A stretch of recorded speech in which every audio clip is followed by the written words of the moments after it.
നമസ്കാരം.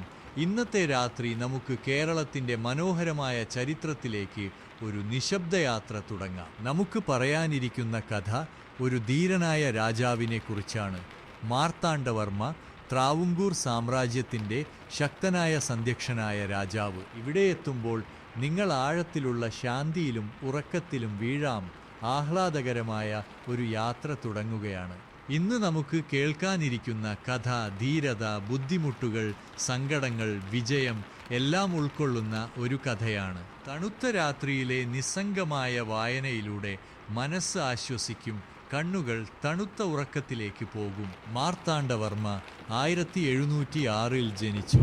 അദ്ദേഹത്തിൻ്റെ ബാല്യം ട്രാവൻകൂർ ജില്ലയിലെ ചെറിയ രാജവംശങ്ങളിൽ നടന്നു. കുട്ടിക്കാലം മുതൽ അദ്ദേഹത്തിന് ധൈര്യവും ബുദ്ധിമുട്ടുകൾ നേരിടാനുള്ള ക്ഷമയുമുണ്ടായിരുന്നു. പാലസ് ലൈഫ്, വിശേഷാൽ അദ്ദേഹത്തിൻ്റെ കുടുംബം ക്രൂര രാഷ്ട്രീയങ്ങളാൽ നിറഞ്ഞിരുന്നു. ചിത്രപറമ്പിൽ പച്ചമണ്ണും പുഴകളും ചുറ്റപ്പെട്ട ഒരു സങ്കല്പ ലോകത്ത് ചെറുപ്പകാലം സാവധാനമായും വളർന്നു. കുട്ടിക്കാലത്തിലെ ചില സംഭവങ്ങൾ പിന്നീട് അദ്ദേഹത്തിൻ്റെ ധീരതയും നയം തീരുമാനിക്കാനുള്ള കഴിവും രൂപപ്പെടുത്തി. രാത്രിയിലെ ഈ ശാന്തവായനയിൽ അവിടെ നടന്ന എല്ലാ കാര്യങ്ങളും നമുക്ക് ഒരു സാവകാശ കാഴ്ചയായിരിക്കും. മാർത്താണ്ഡവർമ്മയുടെ യുവാവായ കാലം വളരെ വെല്ലുവിളികളാൽ നിറഞ്ഞിരുന്നു. സാമ്രാജ്യത്തെ പിടിച്ചെടുക്കാനും ശത്രുക്കളെ ജയിപ്പിക്കാനും അദ്ദേഹം ഒരുമിച്ച് സങ്കടങ്ങളും ധൈര്യവുമാണ് നേരിടേണ്ടി വന്നത്. അദ്ദേഹത്തിൻ്റെ പോരാട്ടങ്ങൾ ചെറിയ വിജയം മുതൽ വലിയ വിജയം വരെ ഓരോന്നും ഇന്നത്തെ പാഠങ്ങളായി നമുക്ക് കേൾക്കാം.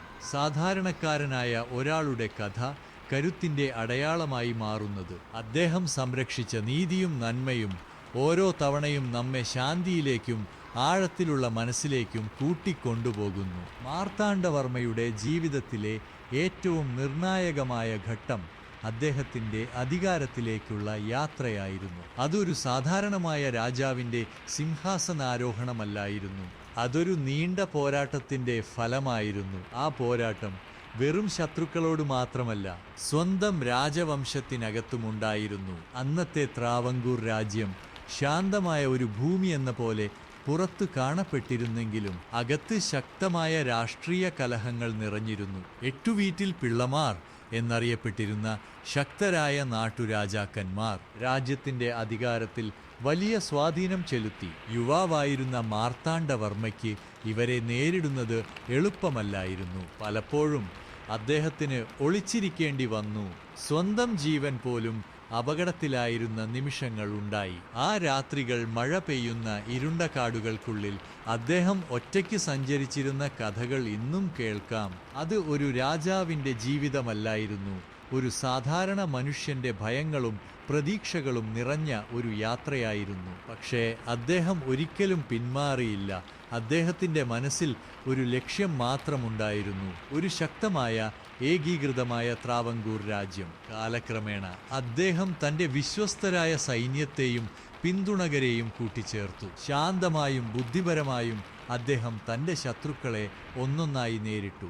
ഓരോ വിജയം അദ്ദേഹത്തെ കൂടുതൽ ശക്തനാക്കി. അവസാനം 1730കളിൽ മാർത്താണ്ഡവർമ്മ സിംഹാസനത്തിലെത്തി. അത് ഒരു വിജയമാത്രമല്ലായിരുന്നു, ഒരു പുതിയ കാലത്തിൻ്റെ തുടക്കമായിരുന്നു. മാർത്താണ്ഡവർമ്മ സിംഹാസനത്തിലെത്തിയ ശേഷം ട്രാവൻകൂർ രാജ്യം ഒരു വലിയ മാറ്റത്തിൻ്റെ വഴിയിലേക്കാണ് കടന്നത്. അത് ഒരു സാധാരണ ഭരണകാലമല്ലായിരുന്നു, ഒരു രാജ്യം പുനർനിർമ്മിക്കപ്പെട്ട കാലഘട്ടമായിരുന്നു. ശാന്തമായി, മന്ദഗതിയിൽ അദ്ദേഹം തൻ്റെ സ്വപ്നം സാക്ഷാത്കരിക്കാൻ തുടങ്ങി. ആദ്യമായി അദ്ദേഹം ശ്രദ്ധിച്ചത് രാജ്യത്തിൻ്റെ സുരക്ഷയിലായിരുന്നു. അന്നത്തെ കാലത്ത് ട്രാവൻകൂർ ചെറിയ ചെറിയ പ്രദേശങ്ങളായി വിഭജിക്കപ്പെട്ടിരുന്നു. ഓരോ ഭാഗവും വ്യത്യസ്ത ശക്തികളുടെ നിയന്ത്രണത്തിലായിരുന്നു.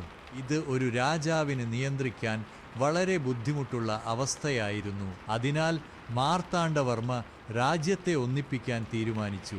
അതൊരു യുദ്ധത്തിലൂടെയല്ല മാത്രം, പക്ഷേ ബുദ്ധിയും സഹനവും ഉപയോഗിച്ചായിരുന്നു. ഒന്നൊന്നായി അദ്ദേഹം ചെറിയ രാജ്യങ്ങളെ തൻ്റെ നിയന്ത്രണത്തിലാക്കി. അവിടെയുള്ള ഭരണ സംവിധാനങ്ങൾ മന്ദഗതിയിൽ മാറ്റപ്പെട്ടു. ജനങ്ങൾക്കായി ഒരു ഏകീകൃത ഭരണരീതി രൂപം കൊണ്ടു. ഈ മാറ്റങ്ങൾ വലിയ ശബ്ദമില്ലാതെ ശാന്തമായി നടന്നു. അതായിരുന്നു അദ്ദേഹത്തിൻ്റെ ശക്തി. കാലക്രമേണ അദ്ദേഹം തൻ്റെ സൈന്യത്തെ ശക്തിപ്പെടുത്താൻ തുടങ്ങി. അത് സാധാരണ സൈന്യമല്ലായിരുന്നു. യൂറോപ്യൻ സൈനിക രീതികൾ പഠിച്ച ക്രമബദ്ധമായ ഒരു സൈന്യം, പുതിയ ആയുധങ്ങൾ, പുതിയ പരിശീലന രീതികൾ. സൈനികർക്ക് കൂടുതൽ നിയന്ത്രണവും ശിക്ഷണവും നൽകി. ഇത് ട്രാവൻകൂറിന്റെ ചരിത്രത്തിൽ ഒരു വലിയ മാറ്റമായിരുന്നു. 1741 കോസ്റ്റൽ എന്ന സ്ഥലത്ത് ഒരു നിർണായകമായ യുദ്ധം നടന്നു. ഡച്ച് ഈസ്റ്റ് ഇന്ത്യ കമ്പനി തുടങ്ങി. അന്നത്തെ ലോകത്ത് ഡച്ച് സൈന്യം വളരെ ശക്തമായിരുന്നു. പല രാജ്യങ്ങളും അവരെ നേരിടാൻ പോലും ഭയപ്പെട്ടു. പക്ഷേ മാർത്താണ്ഡവർമ്മ ഭയപ്പെട്ടില്ല. ശാന്തമായി പദ്ധതിപൂർവ്വം അദ്ദേഹം തന്റെ സൈന്യത്തെ നയിച്ചു. യുദ്ധഭൂമിയിൽ കാറ്റിന്റെ ശബ്ദവും തിരമാലകളുടെ ഗർജനവും ഇറങ്ങി. ട്രാവൻകൂർ സൈന്യം ധൈര്യത്തോടെ മുന്നേറി. അത് ഒരു നീണ്ട പോരാട്ടമായിരുന്നു. എന്നാൽ അവസാനം വിജയം ട്രാവൻകൂറിനായിരുന്നു. ഈ വിജയം ചരിത്രത്തിൽ വളരെ പ്രധാനപ്പെട്ടതാണ്. കാരണം ഒരു ഇന്ത്യൻ രാജ്യം ഒരു യൂറോപ്യൻ ശക്തിയെ തോൽപ്പിച്ച അപൂർവ സംഭവങ്ങളിൽ ഒന്നായിരുന്നു അത്. ഈ വിജയത്തോടെ മാർത്താണ്ഡവർമ്മയുടെ പേര് ദൂരദൂരങ്ങളിലേക്ക് പറഞ്ഞു. ട്രാവൻകൂർ ഒരു ശക്തമായ രാജ്യമായി മാറി. ഈ വിജയത്തിന് ശേഷം അദ്ദേഹം തൻ്റെ ഭരണത്തെ കൂടുതൽ ശക്തമാക്കി. രാജ്യത്തിൻ്റെ അതിർത്തികൾ വികസിപ്പിച്ചു. ചെറിയ പ്രദേശങ്ങൾ ഒന്നൊന്നായി ട്രാവൻകൂറിൽ ചേർന്നു. ഒരു വലിയ ഏകീകൃത രാജ്യം രൂപപ്പെട്ടു. പക്ഷേ അദ്ദേഹത്തിൻ്റെ വിജയങ്ങൾ യുദ്ധങ്ങളിൽ മാത്രം ഒതുങ്ങിയില്ല. അദ്ദേഹം ഭരണരീതിയിൽ വലിയ മാറ്റങ്ങൾ കൊണ്ടുവന്നു. നികുതി സംവിധാനം കൃത്യമായി പുനഃസംഘടിപ്പിച്ചു. ജനങ്ങൾക്ക് അധികഭാരം ഉണ്ടാകാതിരിക്കാൻ ശ്രദ്ധിച്ചു. കർഷകർക്ക് സുരക്ഷയും പിന്തുണയും നൽകി. അവരുടെ ജീവിതം കൂടുതൽ സ്ഥിരതയുള്ളതാക്കി. വ്യാപാര രംഗത്തും മാർത്താണ്ഡവർമ്മ ശ്രദ്ധ നൽകി. വ്യാപാര മാർഗങ്ങൾ വികസിപ്പിച്ചു. വിദേശ വ്യാപാരത്തെയും നിയന്ത്രിച്ചു. രാജ്യത്തിൻ്റെ സാമ്പത്തിക നില കൂടുതൽ ശക്തമായി. ഈ എല്ലാം നടന്നുകൊണ്ടിരിക്കുമ്പോൾ അദ്ദേഹത്തിൻ്റെ മനസ്സ് ഒരു ആഴത്തിലുള്ള ആത്മീയതയിലേക്കാണ് നീങ്ങിയത്. ഒരു ദിവസം അദ്ദേഹം ഒരു വലിയ തീരുമാനമെടുത്തു. ട്രാവൻകൂർ രാജ്യം ശ്രീ പത്മനാഭസ്വാമിക്ക് സമർപ്പിക്കുക. ആ ചടങ്ങ് തൃപ്പടിദാനം എന്നറിയപ്പെടുന്നു. അത് ഒരു സാധാരണ ചടങ്ങല്ലായിരുന്നു. ഒരു രാജാവ് സ്വന്തം രാജ്യം ദൈവത്തിന് സമർപ്പിക്കുന്ന നിമിഷം. ആ നിമിഷത്തിൽ നിന്ന് മാർത്താണ്ഡവർമ്മ സ്വയം ശ്രീ പത്മനാഭദാസൻ എന്ന് വിളിച്ചു. അത് വിനയത്തിൻ്റെ, ഭക്തിയുടെ അദ്വിതീയമായ ഒരു ഉദാഹരണമായിരുന്നു. അദ്ദേഹം ഭരണാധികാരിയായിരുന്നുവെങ്കിലും അദ്ദേഹം സ്വയം ഒരു സേവകനായി കണ്ടു. ഈ ചിന്താഗതിയാണ് അദ്ദേഹത്തിൻ്റെ ഭരണത്തെ വ്യത്യസ്തമാക്കിയത്. അദ്ദേഹത്തിൻ്റെ ഭരണകാലത്ത് ജനങ്ങൾ ശാന്തമായ ജീവിതം നയിച്ചു. മാർത്താണ്ഡവർമ്മയുടെ ജീവിതത്തിൻ്റെ അവസാന ഘട്ടം ഒരു ശാന്തമായ നദി പോലെ ആയിരുന്നു. അദ്ദേഹം നടത്തിയ പോരാട്ടങ്ങളും വിജയങ്ങളും മന്ദഗതിയിൽ പിന്നിലായി. ഇപ്പോൾ അദ്ദേഹത്തിൻ്റെ ജീവിതം ശാന്തതയുടെയും ആത്മപരിശോധനയുടെയും വഴിയിലേക്ക് നീങ്ങി. ഒരു കാലത്ത് യുദ്ധഭൂമിയിൽ നിന്നിരുന്ന ആ രാജാവ് ഇപ്പോൾ തൻ്റെ രാജ്യത്തിൻ്റെ സമാധാനം നോക്കി നിൽക്കുന്ന ഒരാളായി മാറി. അദ്ദേഹം നേടിയ എല്ലാ വിജയങ്ങളും രാജ്യത്തിന് ഒരു ഉറച്ച അടിസ്ഥാനം ഒരുക്കിയിരുന്നു. ട്രാവൻകൂർ ഇപ്പോൾ ഒരു ശക്തമായ സംഘടിതമായ രാജ്യമായിരുന്നു. ജനങ്ങളുടെ ജീവിതം മുൻകാലത്തേക്കാൾ കൂടുതൽ സുരക്ഷിതമായി. വ്യാപാരവും കൃഷിയും സ്ഥിരതയോടെ മുന്നോട്ട് നീങ്ങി. ഈ ശാന്തത മാർത്താണ്ഡവർമ്മയുടെ ഹൃദയത്തിലും പ്രതിഫലിച്ചു. അദ്ദേഹം പലപ്പോഴും പാലസിലെ തിരക്കുകളിൽ നിന്ന് മാറി നിശബ്ദമായ ഇടങ്ങളിലേക്ക് പോകും. അവിടെ അദ്ദേഹം തൻ്റെ ജീവിതത്തെക്കുറിച്ച് ചിന്തിക്കും. പോയ കാലത്തിൻ്റെ ഓർമ്മകൾ മന്ദഗതിയിൽ മനസ്സിലൂടെ കടന്നുപോകും. അവയിൽ ചിലത് സന്തോഷകരമായിരുന്നു, ചിലത് വേദനാജനകമായിരുന്നു. പക്ഷേ അവയെല്ലാം ചേർന്നാണ് അദ്ദേഹത്തിൻ്റെ ജീവിതം രൂപപ്പെട്ടത്. അദ്ദേഹം മനസ്സിലാക്കി, ശക്തി എന്നത് യുദ്ധവിജയങ്ങളിൽ മാത്രമല്ലെന്ന്. ശക്തി ഒരു രാജ്യം ശാന്തമായി നയിക്കുന്നതിലാണ്. അദ്ദേഹത്തിൻ്റെ ഭരണകാലം അത് തെളിയിച്ചു. തൃപ്പടിദാനം നടത്തിയ ശേഷം അദ്ദേഹത്തിൻ്റെ ജീവിതം കൂടുതൽ ആത്മീയമായി മാറി. ശ്രീ പത്മനാഭസ്വാമിയുടെ സേവകനായി അദ്ദേഹം തൻ്റെ ഉത്തരവാദിത്വം കണ്ടു. രാജാവായിരുന്നെങ്കിലും അദ്ദേഹത്തിൻ്റെ മനസ്സിൽ വിനയം നിറഞ്ഞിരുന്നു. പ്രഭാത സമയങ്ങളിൽ ക്ഷേത്രത്തിൻ്റെ ശാന്തതയിൽ അദ്ദേഹം നിൽക്കുന്നത് ഒരു വ്യത്യസ്തമായ കാഴ്ചയായിരുന്നു. അവിടെ ശബ്ദമൊന്നുമില്ലാതെ മന്ദഗതിയിൽ തെളിയുന്ന ദീപങ്ങൾ, ആ വെളിച്ചത്തിൽ ഒരു രാജാവിൻ്റെ മനസ്സ് ശാന്തത കണ്ടെത്തുന്നു. അദ്ദേഹത്തിൻ്റെ ഭരണത്തിൽ ധാർമ്മികതയ്ക്കും ആത്മീയതയ്ക്കും വലിയ സ്ഥാനമുണ്ടായിരുന്നു. ജനങ്ങൾ അദ്ദേഹത്തെ ഒരു രാജാവായി മാത്രമല്ല, ഒരു ധാർമ്മികനായ നേതാവായി കണ്ടു.